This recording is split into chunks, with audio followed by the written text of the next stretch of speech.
we've all heard of crazy challenges in gaming, whether it's no damage in Dark Souls or not taking a hit in some other game. I don't know. I think it was Ninja Gaiden, the other one that's like impossible, and then I think there's a video that came out where it actually was done. But this one really is shocking to me. Can you beat Pokemon Platinum without taking damage? I honestly don't think so. And I figured I would react to this live because if it turns out it's not possible, I don't really want to do a video on it. And considering it has 8.6 million views, so I'm a bit late on this video, but I have a feeling that somehow he actually pulled this off. And I gotta see what the heck he did. Because I can imagine that you would level up enough to have enough speed where you'd always go first. Or eventually like get Quick Claw as well, right? But that's just one Pokemon. Like this must take a very long time. I wonder if he's using any exploits. Probably not cheating. Like maybe he knows some glitches and stuff. This is like a well-known player of Pokemon games in general. So maybe he knows some like, you know, some glitches or whatnot to help him out. But I'm curious to see what the heck happens. But I'm really curious, like, how does he get past the first fight without taking a single point of damage? Because the other person's going to use Tackle or Growl. You have to just... Pokemon Platinum came out in 2008. You just have to guess they use Growl or, like, get lucky. There might be a way to, like, manipulate the data or something. I gotta see what the heck goes on, so let's see. So he's also... Is this a speedrun? With... Again, so I made it a bit more interesting. I tried to beat Pokemon Platinum. Oh, that was a speedrun, my Pokemon take any damage. Here's how it went. I named myself Ant, and the rival was the... So, I think... Oh, I don't know why he's timing it. I guess it's not a speedrun. Piplup. It starts with Pound instead of Tackle, which is great, because it has 100% accuracy, instead of the 95% accuracy that Tackle has. Then, okay. The man wanted to fight. Just keep using Withdraw, please. You have to restart. Alright. Yep, took damage. Had to reset. Okay, I was gonna say. Damage fighting this Turtwig. It needs to withdraw 6 times in a row. And then missed 2 tackles. Barring a crit from Piplup, the chances of this happening are around 0.004%. So I threw myself at the battle over and over for half an hour until I quit. Well, with Piplup at least. I thought about it, and it turns out Turtwig was the right choice. Against Chimchar, it knows Leer instead of Withdraw, as its non-attacking move. This means it won't make our attacks weaker each turn. All that needs to happen is Chimchar, which is a 1 in 16 chance. Okay, that makes more sense. And on the 3rd attempt with Turtwig, I lucked out and it happened. No damage rival battle. Okay. Leer again! Yes! Okay, so that kind of makes sense, but god, that's so lucky. It took him 40 minutes, though. Nickname Turtwig. Let's see what happens next. And then we're free to have some fun. I can go right up to the next route, battle the first trainer who has a Starly with Quick Attack. Yeah, so you're gonna have to reset it's time again. To start solving problems. What can you do to not get hit by a Starly that has a move that will always hit before you? Well, Turtwig literally can't. He learns no priority moves. Yeah. I had to catch my own Starly. Here's how that went. Let's do it. Oh, crap. He's gonna take damage now. Oh, you're so lucky. 1, 2, 3. Yes! First try! Okay, so it looks like... First try. Then I accidentally pressed the power button and had to redo it all, which took like an hour. Anyways, with the Alright, so he's been playing for about 2 hours now. So once you get the Starly, then I guess you'll have Quick Attack, correct? This challenge isn't like normal Pokemon grinding at all. To guarantee you never take damage, you need to also one-hit KO every wild Pokemon. That's what I think. The only attacking moves that Turtwig and Starly know are Tackle. And if I use those, there's a 5% chance that they miss each time. Getting to level 19 with Starly, I'll be using enough tackles that I'm essentially guaranteed to miss at least once. So I needed to find an alternative to training against wild Bidoofs and Starlies. The solution was found at night. Turns out, this route has a minor Kricketot infestation. At night, there's a 10% chance for a Kricketot to appear, and at this level, the little musical bugs only have Bide and Growl. Whoa! I knew it! Like, this guy, he just knows everything. Like, he's thinking about this during the run, that he can fight a Pokemon that does not have a damaging... What does Bide do? I forget what Bide actually does, to be honest. Bide takes 2 turns to deal damage, so as long as I in 2 turns, we're good to grind. But of course, Starly can't do it in 2 turns, but Turtwig can. So I had to train Turtwig up until it was able to one-shot the Cricketots, then I could switch train Starly, until it could fight them. During this grinding, the chat and I decided on the full rules for the challenge. We decided that after each badge, I was able to save, and if I happened to take damage, I could reset the game back up to the previous. Okay. We felt this stays true to the challenge because it's really about strategizing about how to make progress rather than wasting my life away doing. Yeah, I think it would honestly be impossible if you didn't have some sort of... I mean, even like getting to one gym without taking damage, even beating the gym without taking any damage.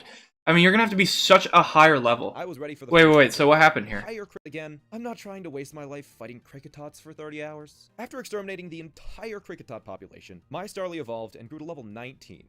Wait, how did he do that? So completely stomped youngster Tristan with quick attack. Wait, so he's been playing for 3 hours and 20 minutes of just straight grinding? I mean, I guess I can see that being legit. But imagine doing this challenge without ever saving. Like, without ever getting to save. I think... So now he's in the position where...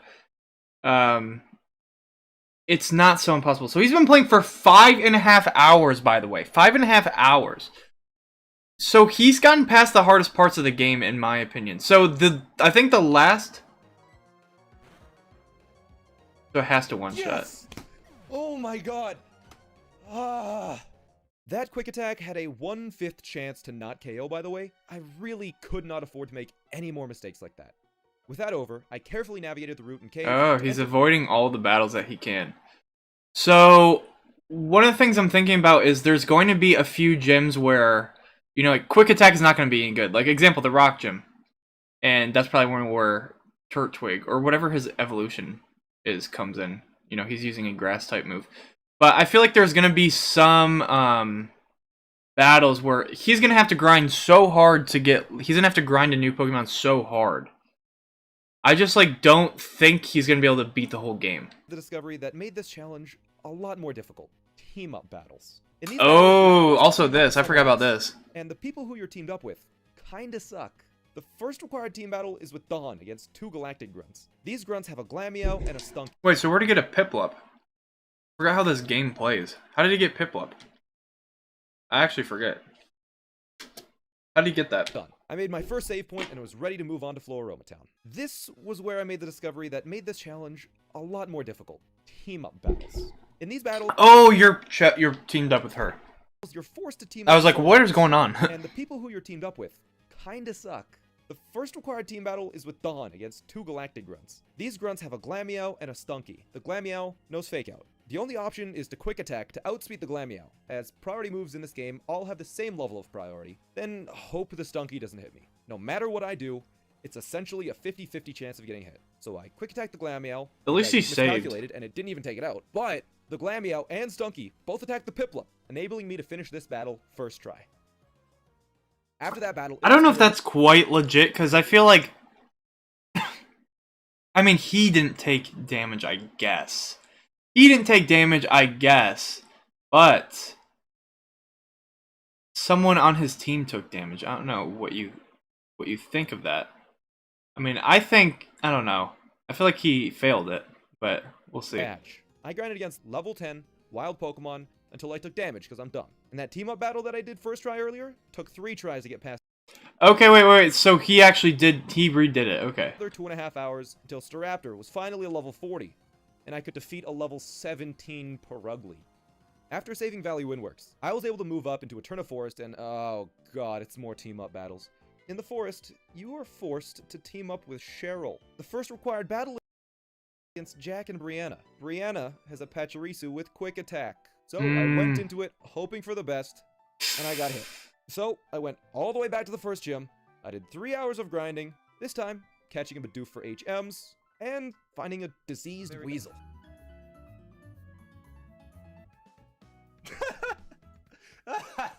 I put it out of its misery, of course. Then, I tried the fight again. So this is legit. He is actually taking no damage, even if it's somebody on their team. Okay, so what is the Wurmple gonna do? String Shot? Oko. String Shot! Let's go! Yes! Yep. Alright. Alright. Finally. We're good now. And I succeeded. I beat the first required battle of the forest. Keyword. First. Fortunately, though, the other battles I was able to force into single battles, so... Oh, there you go. I was able to cast aside the Blight of Cheryl. Eterna City is the location of the grass gym, and because I had a level 40 Staraptor... Yeah, this should be very easy. Very The easy. second badge was mine, after 33.5 in-game hours. Not including the time spent in the resets, by the way. So he's been playing for 13 hours real time. And... So wait, why is he catching this? 1, 2, 3... Big paws. Let's go. Easily cleared out the Galactic Base, grabbed a bike, and the Explorer Kit.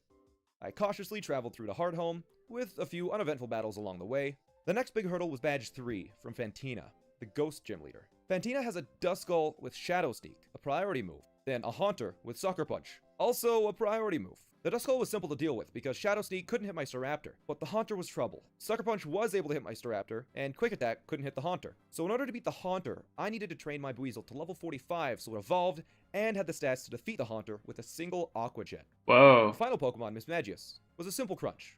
And the third badge was mine, after 46 in-game hours. With the third badge in the bag, this was where the challenge changed. I grabbed a gift Eevee, but the man who gave me some incredible advice. Make sure all your attacks hit, avoid every enemy attack. That's the strat. That's all you gotta do. There we go. And walked into Solaceon Town, confident as ever. Solaceon Town has the Pokemon Daycare.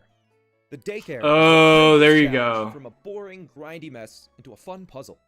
If you deposit Pokemon in the Daycare, every step you take, your Pokemon gains 1 experience point. Yeah. All I had to do to get level 100 Pokemon was to shove them in the Daycare and bike up and down over and over until I traveled around 1 million tiles. And that's what I did.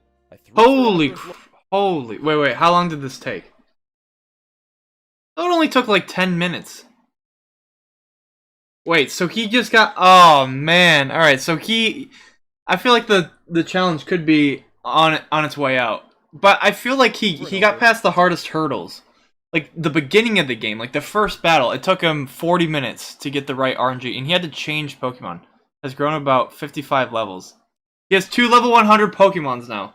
Ready to crush this game. Or so I thought. I picked up my incredibly powerful level 100 Pokemon. Not Pokemons, swept through Pokemon. Route 215, until I encountered a very unexpected problem. Ace Trainer Dennis. He was an unavoidable trainer who had a Drift Blim.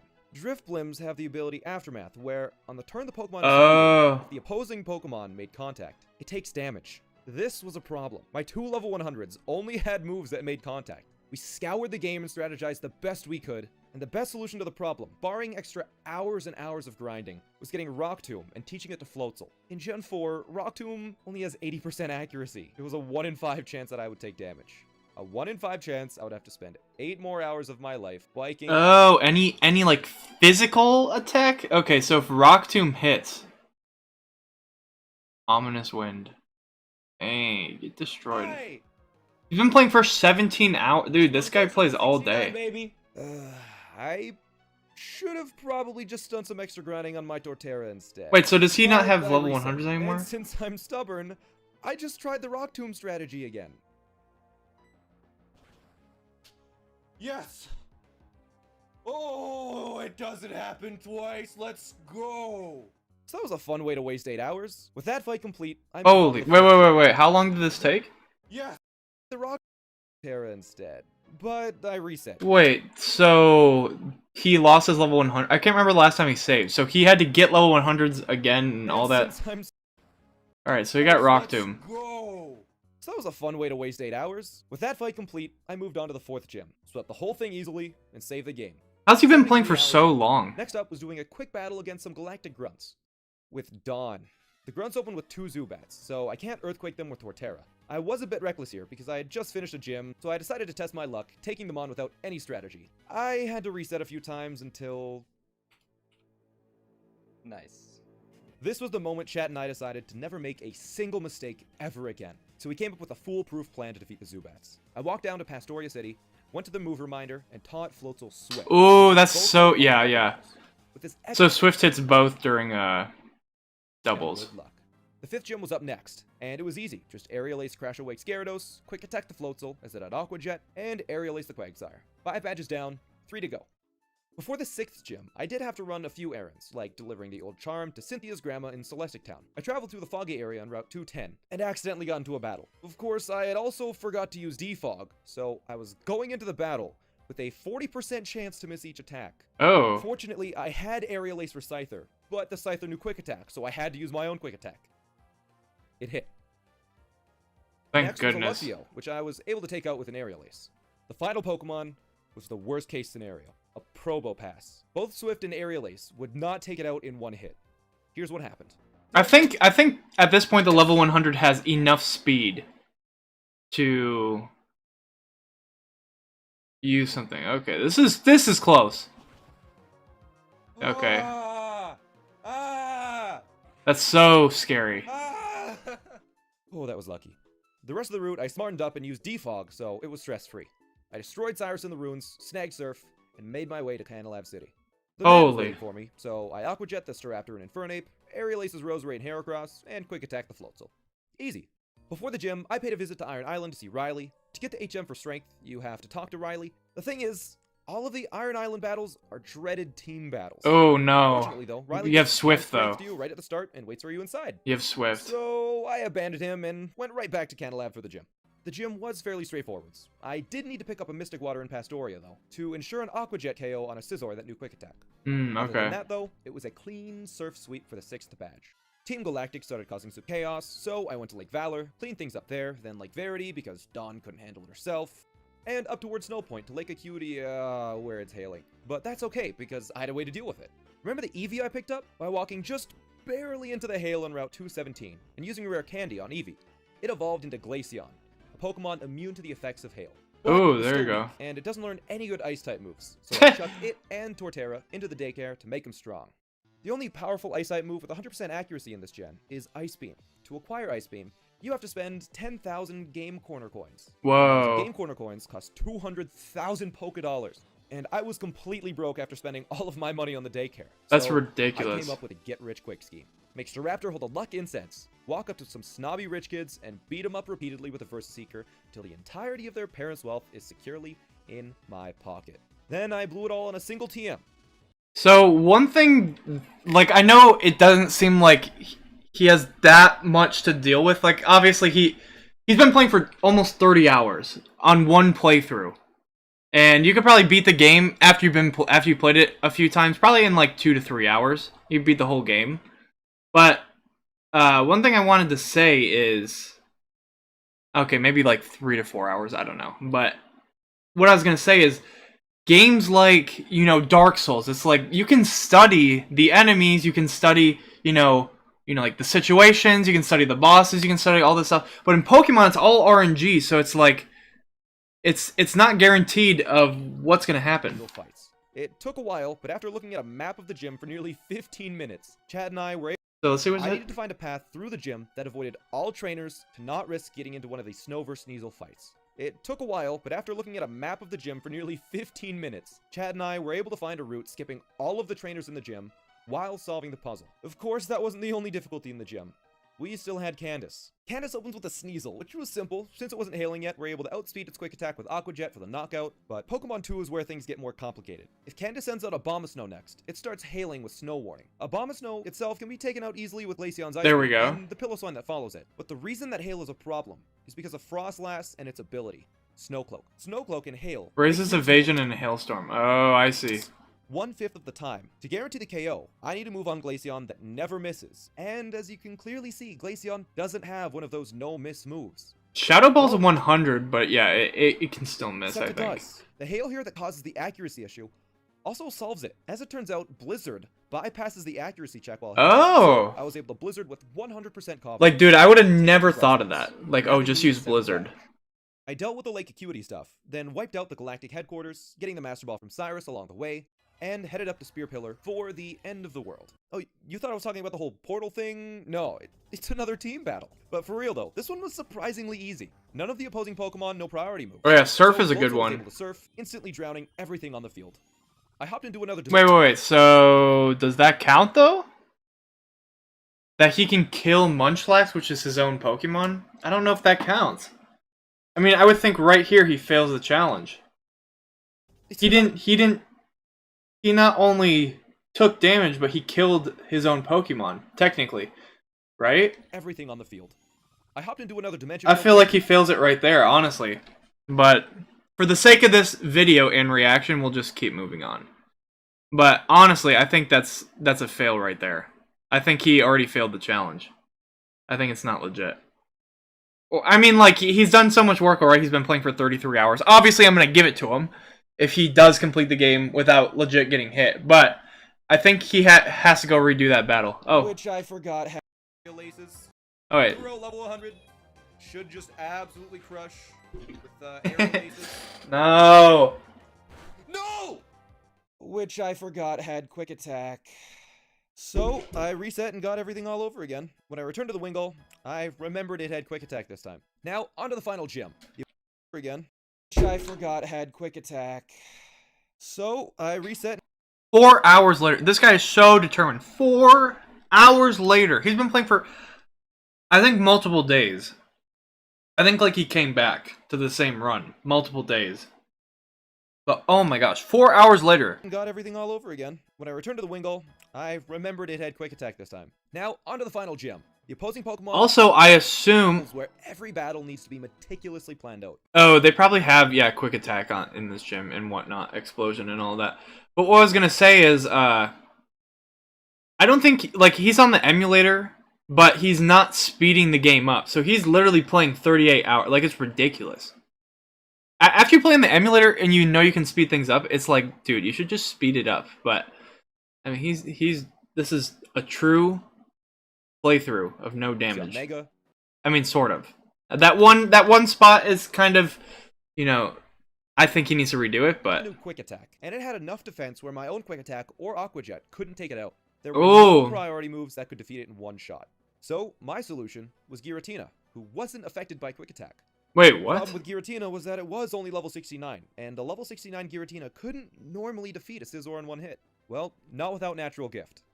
Natural Gift is a move that changes its typing and damage based on the berry that your Pokemon is holding. Give Giratina an Aqua Berry, and Natural Gift becomes a 60 power Fire-type move. So I did just that, and incinerated the Scizor. Whoa, dude, like, how would you even think of that?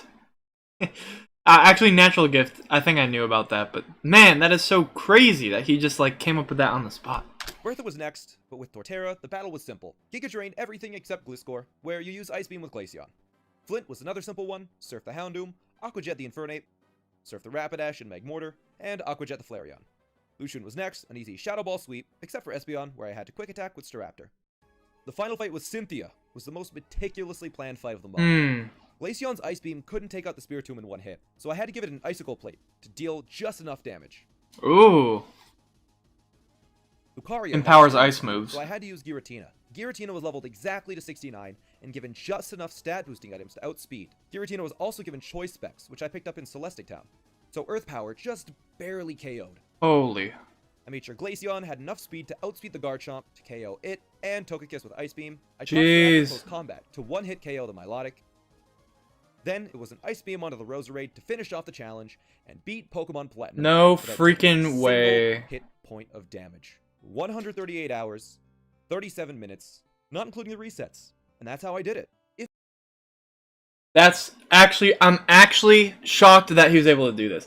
Now, he's been playing in real life for almost 40 hours on the one playthrough. And honestly, I think he failed it right about here where he kills the Munchlax. To be honest with you, I think he has to redo this fight, or like do this fight in a different way or something. I don't know how he would do it, but killing the Munchlax, I think, voids him of completing the challenge. Let me know what you guys think. I'm actually gonna comment down below. What about you killing the Munchlax? I think that voids the node.